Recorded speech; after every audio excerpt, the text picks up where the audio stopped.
the nest of gold. Percy Dale was a dear little boy, with a tangle of golden ringlets so long and silk-like that strangers often stopped him on the street to admire them. He wouldn't have cared, only they sometimes stroked his head and called him a sweet little girl. Now, Percy loved little girls, but to be called a girl himself was not at all to his liking. It always sent him running to his mamma to beg her to cut off his dreadful curls that made people say he was a little girl boy. "Oh, no, no, darling. Mamma can't shear her pet lamb," she would answer with a kiss. "But by and by we'll ask Miss Olive to do it." By and by was slow in coming, and Percy's 4th birthday found him with curls longer and lovelier than ever. That morning, as he stood by the gate, an old lady passing said to him smilingly, "Won't you sell me your beautiful bright curls, little miss? My little granddaughter hasn't any." "Little miss, indeed!" The words nearly broke Percy's heart. He pulled his shirt up over the hated ringlets and held it close till the lady had gone. Then he hopped down from the gate, his eyes shining with a happy thought. He would stop people from calling him names. He would run over across the street all by himself and ask Miss Olive to cut his hair off so short that everybody knew he wasn't a girl. As it happened, his mamma had lately said to Miss Olive that one of these days his curls must be clipped. So when he, the little fellow, told his errand, Miss Olive at once pinned a towel around his neck, and snip, snip, went her big shears through the wavy mane. She put the longest curls in a paper box for Percy to carry home, and, not being a very tidy woman, she threw the rest of them out of the back window into the yard. These were spied by 2 little yellow birds, about to set up housekeeping, and carried off, trees by trees, to the lilac tree in the garden. There the birds wove them into the daintiest golden nest that ever was seen. In this they reared a thriving little family, and when the cold winds came, and they all flitted away to the sunny south, Miss Olive brought the empty nest to Percy's mamma, who has kept it to this very day.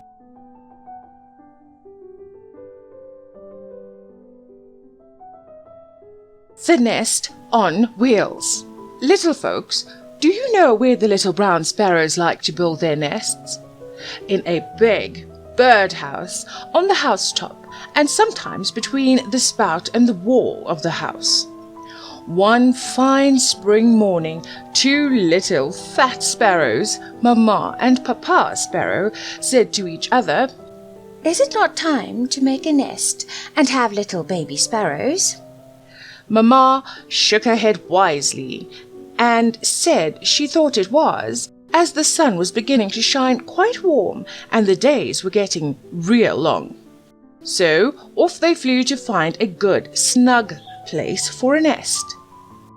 Into all the bird houses they flew, but all the places had been taken, so they looked among the branches of the trees, but could not find a place to suit them. Since Mr. Sparrow would rather build near houses, Mamma Sparrow got tired and said that she would stop and rest a while, but Papa said that he had seen such a pretty yellow house with a nice little safe nook on the roof, just the place for a nest. It was only down the street a little bit. Away they flew, and sure enough, there it stood, a long yellow house with a great many windows on either side and 2 doors on little porches, and on the roof was a nice sheltered place to build a nest. Mamma Sparrow said it was a splendid place for a nest, and Papa liked it also.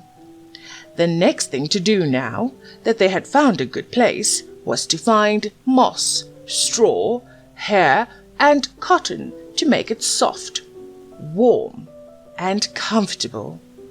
So off they went, Mamma north and Papa south, to see what they could find. Pretty soon Mamma came back with a long piece of string in her mouth. This she laid round and round on the roof of the house. Then Papa came with some soft cotton, which he placed on Mamma's string, and off they flew to find more. They worked all day until the nest was half finished and were going to rest, as it was getting very late, when Papa said, "Mamma, you stay here and watch the nest, whilst I fly away and get that long yellow straw I saw in the street not far off." And away he flew. He had only been gone a few minutes when he came back with the long straw in his mouth to put in the nest. But where was the house, and where was the nest? Oh, where was Mamma Sparrow? Papa was so frightened that he dropped the straw and it fell to the ground. At first he thought that maybe he was on the wrong street.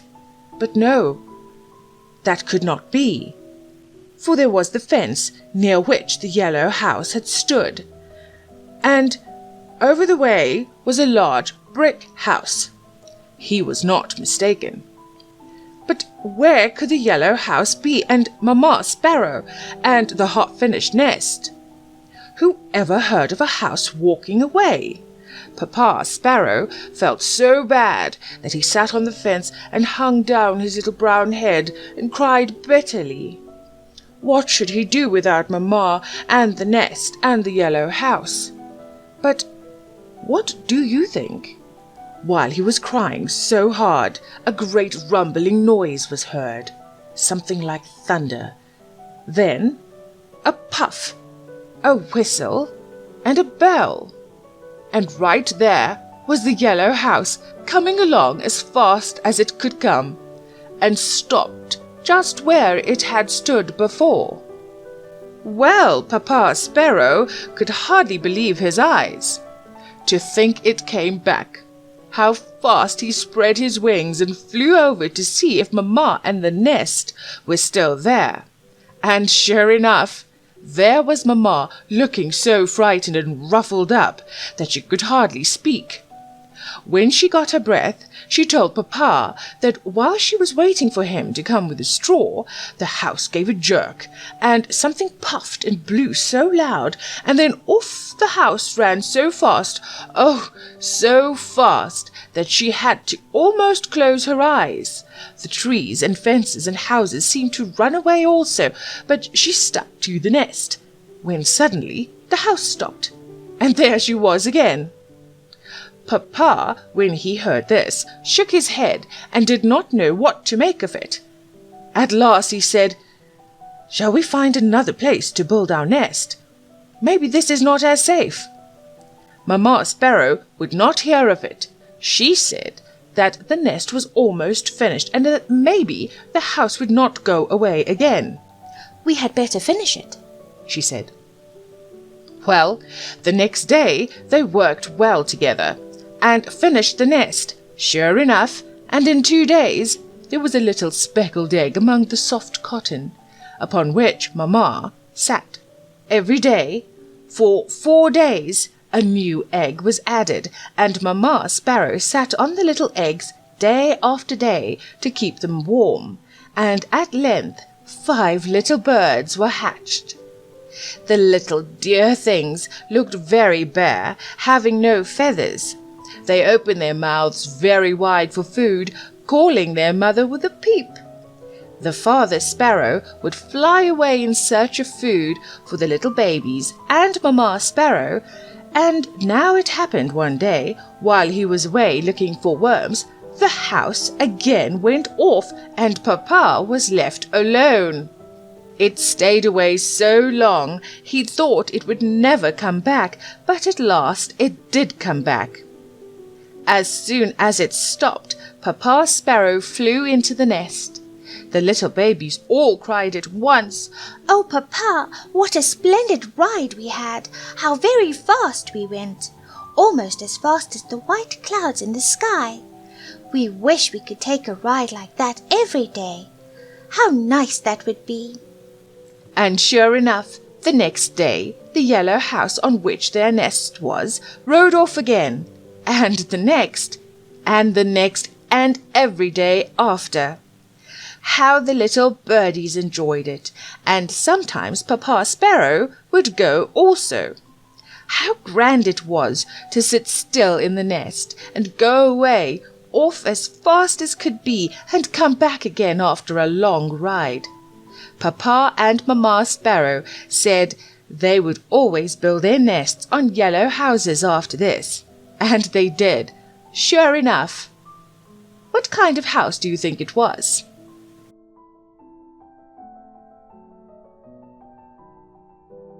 Little Birdie. What does little Birdie say in her next as peep of day? "Let me fly," says little Birdie. "Mother, let me fly away." Birdie, rest a little longer till the little wings are stronger. So she rests a little longer, then she flies away. What does little Baby say in her bed at peep of day? Baby says, like little Birdie, "Let me rise and fly away." Baby, sleep a little longer till the little limbs are stronger. If she sleep a little longer, Baby too shall fly away.